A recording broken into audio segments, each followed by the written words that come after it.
ಇದೆಂತಹ ಅಭಿಮಾನ. ಮರ್ಡರ್ ಕೇಸ್ನಲ್ಲಿ ಅರೆಸ್ಟ್ ಆದಂತಹ ದರ್ಶನ್ ನೋಡೋದಕ್ಕೆ ಜನ ಬರ್ತಾ ಇದ್ದಾರಂತೆ. ನೋಡಿ, ಇದನ್ನೇ ನಾವು ಹೇಳ್ತಾ ಇದ್ದು. ಅನ್ನಪೂರ್ಣೇಶ್ವರಿ ಠಾಣೆಯಲ್ಲಿ ದರ್ಶನ್ ಅಂಡ್ ಗ್ಯಾಂಗ್ ಇದ್ದಾರೆ. ಯಾವುದರಲ್ಲಿ ಒಬ್ಬ ವ್ಯಕ್ತಿಯನ್ನ ಮರ್ಡರ್ ಮಾಡಿ ಹಿಂಸೆ ಕೊಟ್ಟು ಕ್ರೂರವಾಗಿ ಕ್ರೌರ್ಯತೆಯನ್ನ ಪ್ರದರ್ಶನ ಮಾಡಿ ಒಳಗೋಗಿರೋದು ಸದ್ಯಕ್ಕೆ. ಅಂಥವ್ರನ್ನೂ ನೋಡೋದಕ್ಕೆ ಅಭಿಮಾನಿಗಳು ಬರ್ತಾರೆ ಅಂದ್ರೆ ಅವ್ರು ಯಾವ ಅಭಿಮಾನಿಗಳು ಅನ್ನೋದು ಅರ್ಥ ಆಗ್ತಿಲ್ಲ, ಅಥವಾ ಅವ್ರ ಬ್ರೈನ್ ನಿಜವಾಗ್ಲೂ ವರ್ಕಿಂಗ್ ಕಂಡೀಷನಲ್ಲೇ ಇದೆಯಾ ಪ್ರಶ್ನೆ ಇದೆ. ಇದನ್ನ ಅಭಿಮಾನ ಅಂತಾರ, ಹುಚ್ಚಾಟ ಅಂತಾರ ಗೊತ್ತಿಲ್ಲ. ನೋಡಿ, ಯಾವುದೋ ಫಿಲಮ್ ರಿಲೀಸ್ ಆದಾಗ ಸೇರ್ತಾರಲ್ಲ ಜನ, ಆ ಥರ ಸೇರಿದ್ದಾರೆ. ಎಲ್ಲಿ? ಸ್ಟೇಷನ್ ಮುಂದೆ. ಸ್ಟೇಷನ್ ಒಳಗಿರುವಂತಹ ವ್ಯಕ್ತಿ ಯಾರು? ಯಾವ ಕೃತ್ಯದಲ್ಲಿ ಭಾಗಿಯಾಗಿರೋದು?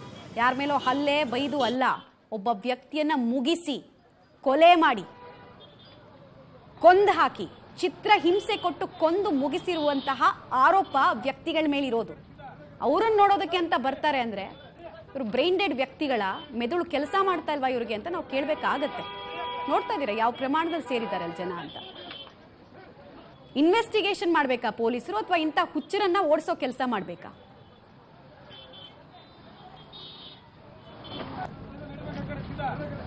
ಯಾವ ಜವಾಬ್ದಾರಿ ಕೆಲಸ ಮಾಡಿದ್ದಾನೆ ಅಂತ ಆತನನ್ನ ನೋಡೋದಕ್ಕೆ ಬರ್ತಾ ಇದ್ದಾರೆ ಇವರು, ಗೊತ್ತಿಲ್ಲ. ಪ್ರಶಸ್ತಿ ಕೊಡೋ ಕೆಲಸ ಮಾಡಿದಾರಾ?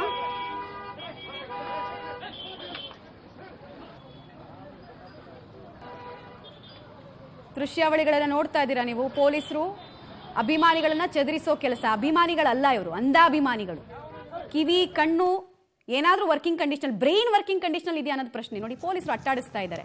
ಬಿಕಾಸ್ ಬರಬೇಡಿ, ಇಲ್ಲಿ ನಡೀತಾ ಇರೋದು ಒಂದು ಕೊಲೆ ಕೇಸ್ನ ತನಿಖೆ. ಕುಟುಂಬ ಅಲ್ಲಿ ನೋವಲ್ಲಿ ಮುಳುಗಿದೆ. ನ್ಯಾಯಕ್ಕೋಸ್ಕರ ಕೇಳ್ಕೊಳ್ತಾ ಇದ್ದಾರೆ ಅವ್ರ ತಾಯಿ ಜೋಳಿಗೆ ಹಿಡಿದು. ಇನ್ನೇನ್ ಕೇಳಬೇಕು?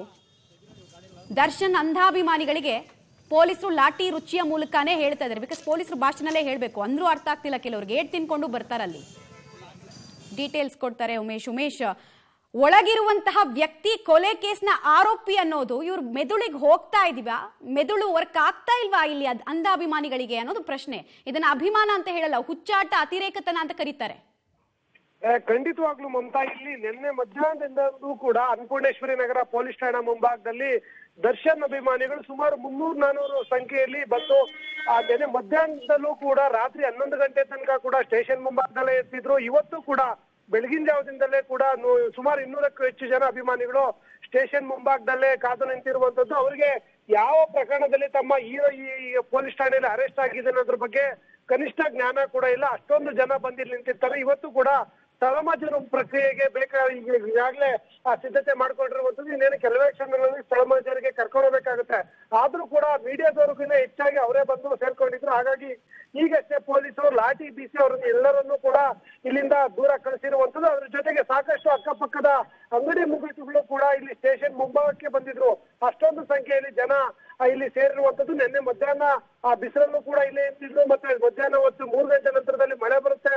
ಆ ಸಂದರ್ಭದಲ್ಲೂ ಕೂಡ ಅಭಿಮಾನಿಗಳು ಇಲ್ಲೇ ನಿಂತಿರ್ತಾರೆ. ನಿಜಕ್ಕೂ ಏನಾಗಿದೆ, ತಮ್ಮ ಹೀರೋ ಯಾವ ಪ್ರಕರಣದಲ್ಲಿ ಜೈಲಿಗೆ ಹೋಗೋದು ಅರೆಸ್ಟ್ ಆಗಿದ್ದಾರೆ ಅನ್ನೋ ಕನಿಷ್ಠ ಜ್ಞಾನವೂ ಇಲ್ಲದಂತೆ ಇಲ್ಲಿ ಸದಾ ಪೊಲೀಸ್ ಠಾಣೆ ಮುಂಭಾಗದಲ್ಲೇ ಅವರು ಅಭಿಮಾನಿಗಳು ನಿಂತಿದ್ರು. ಹಾಗಾಗಿ ಈಗಷ್ಟೇ ಪೊಲೀಸ್ ಎಲ್ಲರನ್ನೂ ಕೂಡ ಲಾಠಿ ತೋರಿಸಿ ಎಲ್ಲರನ್ನೂ ಕೂಡ ಅಟ್ಟಾಡಿಸಿರುವಂತದ್ದು. ಆದ್ರೂ ಕೂಡ ಯಾರು ಕೂಡ ಹೋಗಿಲ್ಲ. ಅರ್ಧ ಕಿಲೋಮೀಟರ್ ವ್ಯಾಪ್ತಿಯಲ್ಲಿ ಮತ್ತೆ ಗುಂಪು ಕಟ್ಕೊಂಡು ಅಲ್ಲಿಂದನೇ ಘೋಷಣೆಗಳು ಕೂಗ್ತಾ ಇರುವಂತದ್ದು. ಮಮತಾ, ರೈಟ್, ಧನ್ಯವಾದ ಉಮೇಶ್ ತಮ್ಮೆಲ್ಲ ಮಾಹಿತಿಗಾಗಿ. ದೃಶ್ಯಾವಳಿಗಳನ್ನ ಗಮನಿಸ್ತಾ ಇದ್ದೀರಾ. ಪೊಲೀಸರು ಅವ್ರನ್ನೆಲ್ಲ ಚದುರಿಸೋ ಕೆಲಸ ಮಾಡ್ತಾ ಇದ್ದಾರೆ. ಈ ಕಡೆಯಿಂದ ಚದುರಿಸಿದ್ರೆ ಆ ಕಡೆ ಬಂದು ನಿಂತ್ಕೊಳ್ತಾ ಇದ್ದಾರೆ. ಒಟ್ನಲ್ಲಿ ಕನಿಷ್ಠ ಪ್ರಜ್ಞೆ, ಕನಿಷ್ಠ ಜ್ಞಾನ ಇಲ್ವಾ ಯಾವ ಪ್ರಕರಣದಲ್ಲಿ ಆ ವ್ಯಕ್ತಿ ಒಳಗೆ ಹೋಗಿದ್ದಾನೆ ಅಂತ?